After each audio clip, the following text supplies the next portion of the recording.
Les 10 bonnes habitudes à adopter. Pour avoir une bonne hygiène du sommeil, et éviter de souffrir de troubles du sommeil, il faut aider notre cerveau. C'est lui qui envoie les informations et les hormones nécessaires pour favoriser un bon sommeil ou au contraire le déconstruire complètement. Notre horloge biologique peut aussi être facilement perturbée, une mauvaise hygiène du sommeil mène immanquablement à des troubles du sommeil. Notre comportement va directement venir aider notre cerveau et notre horloge biologique à bien fonctionner. Les conseils suivants semblent simples, pourtant, leur efficacité a été prouvée scientifiquement. Ils aident à prévenir les troubles du sommeil ou aident à les diminuer.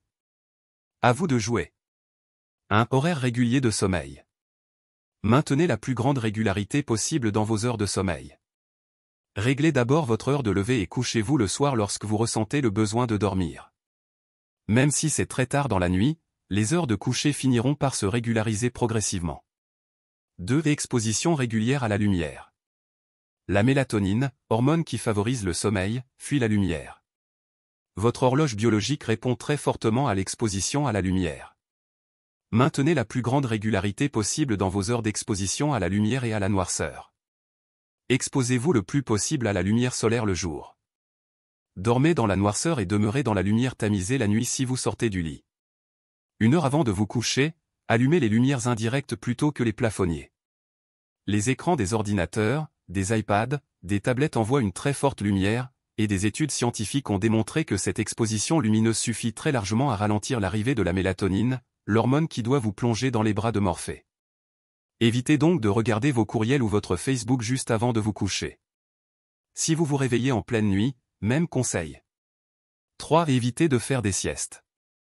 Si vous souffrez d'insomnie, détendez-vous mais évitez de faire une sieste si vous ressentez de la fatigue importante au cours de la journée. De manière générale, la sieste vient diminuer la pression de sommeil, vous serez moins fatigué au moment de dormir le soir. La sieste vient perturber votre rythme veille-sommeil. 4. Évitez la drogue et l'alcool pour vous endormir. Même s'ils aident à s'endormir, ils comportent un inconvénient majeur dont vous ne vous rendez peut-être pas compte, sous l'influence de l'alcool et des drogues, la qualité du sommeil diminue. On dort, mais mal, et on récupère moins bien.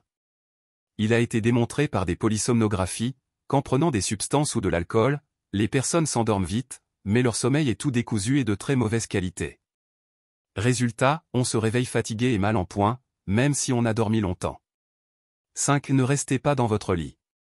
Lorsque l'on n'arrive pas à s'endormir ou à se rendormir, il ne faut pas rester longtemps dans le lit, quittez votre chambre si vous vous réveillez la nuit et que vous avez du mal à vous rendormir. Détendez-vous dans la lumière tamisée d'une autre pièce jusqu'à ce que vous ressentiez le besoin de vous rendormir. Évitez les activités stimulantes, ménage, travail, courriel, internet, en pleine nuit. Le conseil vaut aussi le matin au réveil. C'est une mauvaise habitude que de traîner au lit, car le cerveau encore une fois associe le lit à un état d'éveil. Pourquoi? Tout simplement parce que votre cerveau est en train d'être conditionné au constat suivant. Être dans le lit égale être éveillé. En restant trop longtemps dans votre lit sans y dormir, vous habituez votre cerveau à reconnaître le lit comme un endroit qui n'est pas fait pour le sommeil. Encore une fois, il faut aider votre cerveau à s'y retrouver. Quittez votre lit si vous ne dormez pas au bout de 20 minutes, revenez un peu plus tard quand vous sentez la fatigue. Faites cet exercice autant de fois qu'il le faut. De plus, réservez votre chambre à coucher pour le sommeil et les activités sexuelles. Bannissez le travail, la télévision, le iPad, les cellulaires et toute autre activité stimulante. Lire au lit n'est pas un problème si vous ne faites pas cette activité trop longtemps, max 20 minutes. 6. Ne regardez pas l'heure la nuit. Étrange conseil n'est-ce pas? Il est pourtant scientifiquement démontré. En fait, lorsque vous regardez l'heure en pleine nuit, votre cerveau ne peut s'empêcher de compter le nombre d'heures qu'il vous reste à dormir, ou celles que vous avez déjà dormi. Résultat, cela induit très subtilement un stress, une anxiété du temps qui passe, et ce stress favorise l'insomnie. Résistez à tout prix au désir de regarder l'heure la nuit. Réglez votre réveil pour qu'il sonne à l'heure voulue et régulière de votre lever le matin, en cachant l'écran. 7. Pas trop de stimulants en journée. Évitez l'utilisation excessive de substances stimulantes au cours de la journée, à moins de prescription médicale. On y va plus doucement sur le café, les boissons énergisantes, le chocolat, les boissons gazeuses et toute autre substance stimulante. Au moins 5 heures avant de se coucher, il faut éviter ces substances et boissons. 8. L'atmosphère de votre chambre doit favoriser le sommeil. Votre chambre doit induire le sommeil et en favoriser la qualité. Elle doit être calme, ajouter des rideaux insonorisants s'il le faut, du double vitrage, etc. Le calme diminue le nombre de micro-réveils. Elle doit être très sombre, la mélatonine, hormone qui favorise le sommeil, fuit la lumière. Ce qui signifie que si la pièce est trop lumineuse, cela diminue la production de mélatonine, et donc diminue la qualité et la quantité de votre sommeil. Si vous souffrez de peur ou de cauchemar, raison pour laquelle vous laissez la lumière allumée, vous pouvez consulter un psychologue, ou prendre des médicaments contre les terreurs et cauchemars, exemple. Prazosin. Elle doit être tempérée. Le sommeil survient lorsque la température du corps diminue légèrement. Avoir trop chaud va donc ralentir le processus d'endormissement, et favoriser de nombreux micro-réveils dans la nuit. Avoir trop froid n'est pas bon non plus. Il vous faut trouver la bonne température selon que vous êtes frileux ou pas, mais mieux vaut avoir plus de couverture dans une atmosphère fraîche, qu'une chambre surchauffée et peu de couverture. Elle doit être bien ventilée. Pour une bonne oxygénation du cerveau durant la nuit, il faut que la chambre soit bien aérée régulièrement. Nous produisons beaucoup de polluants dans l'atmosphère d'une maison, cuisine, produits nettoyants, parfums etc. L'aération permet d'assainir l'atmosphère de la chambre, ce qui est bon pour notre cerveau durant la nuit. 9. Repos, loisirs et activités physiques, la juste mesure. Planifiez un temps de repos et de loisirs tous les jours, particulièrement en soirée. Mais ne vous lancez pas dans une activité physique intense en soirée, vous pensez peut-être que ça vous apporte une bonne fatigue, et qu'après vous dormirez mieux. Mais généralement, cela induit l'inverse, les activités physiques stimulantes donnent de l'énergie, dopent le cerveau de substances énergisantes et stimulantes, bref, pas de quoi faire dodo. De plus, l'épuisement physique n'induit pas le sommeil.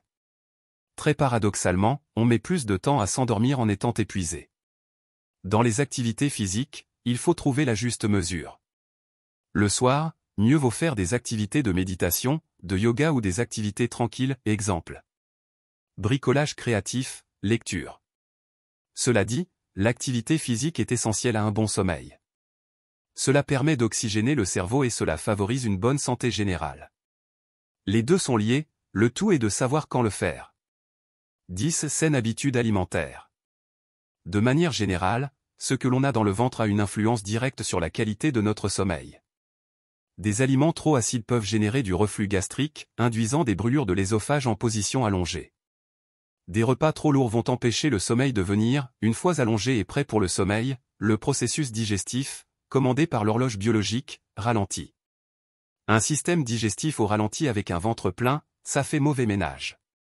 Résultat, ballonnement, crampes etc. Des repas trop légers, lorsque l'on a faim, une hormone stimulante est sécrétée, empêchant le sommeil de venir. Le corps réagit au manque, il crie, et vous empêche de vous endormir. Une alimentation qui favorise la prise de poids n'est pas idéale pour le sommeil.